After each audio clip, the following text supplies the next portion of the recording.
Bien, te voy a contar ya esta anécdota. Es una historia, no es anécdota, una historia real, ¿no? Que ha pasado.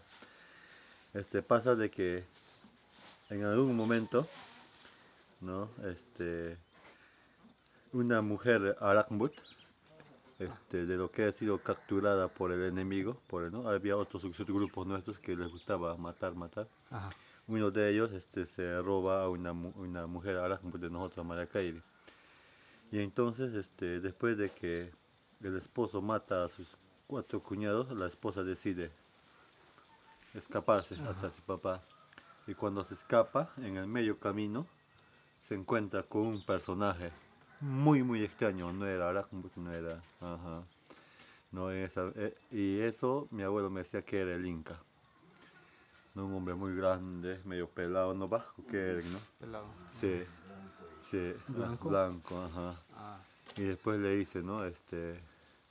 Le intersecta en medio camino, muy apurada la mujer con su hijo.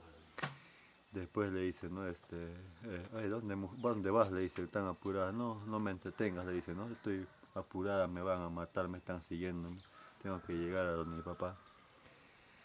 Le dice, ¿no? Él seguramente hablaba, ¿no? Se entendían. Quédate esta noche conmigo, le propone el Inca.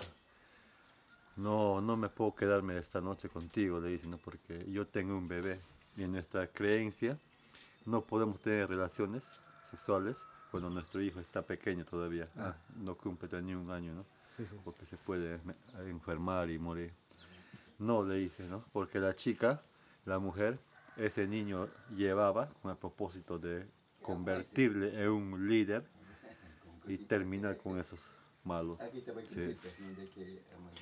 No, le dice, pero no, estoy mal, ¿no? Estoy con mi bebé, no puedo tener relaciones contigo. No, no pasa nada, le dice el Inca, ¿no? Mira, yo soy, ¿no? Yo soy Inca, le dice, yo más bien te lo voy a curar a tu hijo esta noche. Entonces el señor, supuestamente el Inca, le convence a la mujer Arakbut y se quedan una noche, ¿no? Y ahí intercambian cosas, le cura a su hijo y después, este, muy temprano le dice, mira, hoy día sí van a venir a buscarte, hoy sí tienes que ir muy rápido, le dice, ¿no? Ya le dice, llega. No, y así la chica llega donde su papá. Ujú. Eso ha sido para mí un contacto desde muchos años, mucho más antes, pero últimamente también yo pienso de que cuando pienso de que hay historias, ¿no? De que el Inca, no, los españoles ya usaban ya como mano de obra los incas. Sí, sí. No, en algún momento los Harajmut, desde las cabeceras que vivían más cabeceras, ya era un cerro medio ya, ¿no? Sí, No sí. muy alto porque ahora es muy bosque, antes era menos bosque. ¿No? Inclusive Ah. acá mismo era menos bosque antes, ¿no? Ajá. Y entonces, ahí los Harajmut desde abajo, dice que miraban. Supuestamente ellos, los antiguos, es que escuchaban Indamora, o sea, arreaban, ¿no? A la mula. Por eso nosotros a la mula le decimos mora. De ahí Mora. queda, de años, ¿no? O sea, ¿de dónde viene esa palabra, no? Porque los abuelos escucharon de mula, mora, ¿no? Ajá, ahí. Mora, mora. Ajá.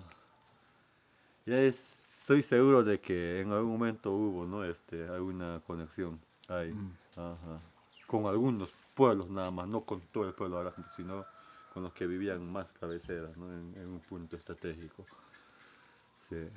¿No? Que una vez te he contado. Sí. Yo he sido guardaparque 4 años para Maracay, reserva comunal. Ujú. Y me ha tocado estar por ese lado, por la zona minera que es Aragua, Ipete, Sí, Setapo. sí, sí, sí. Y de ahí nos íbamos muy adentro a hacer patrullaje. Tan cabeceras ya, ¿no? Así, por cerca de Colorado. Sí, hay Y ahí encontrábamos hartas hachas de diferentes tamaños, hachas. sí. Y eso, Fernando, no es pues de nosotros. No, esa hacha no es de los Arachmut. Son de incas. Sí.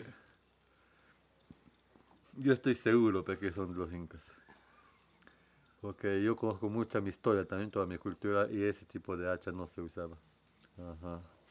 Eh, Inclusive algunos, los primeros, ¿cómo se llama? Guardaparques, no los primeros mineros, pensando que era oro, se partían porque encontraban una hacha así de cobre. Oh, wow. Ajá.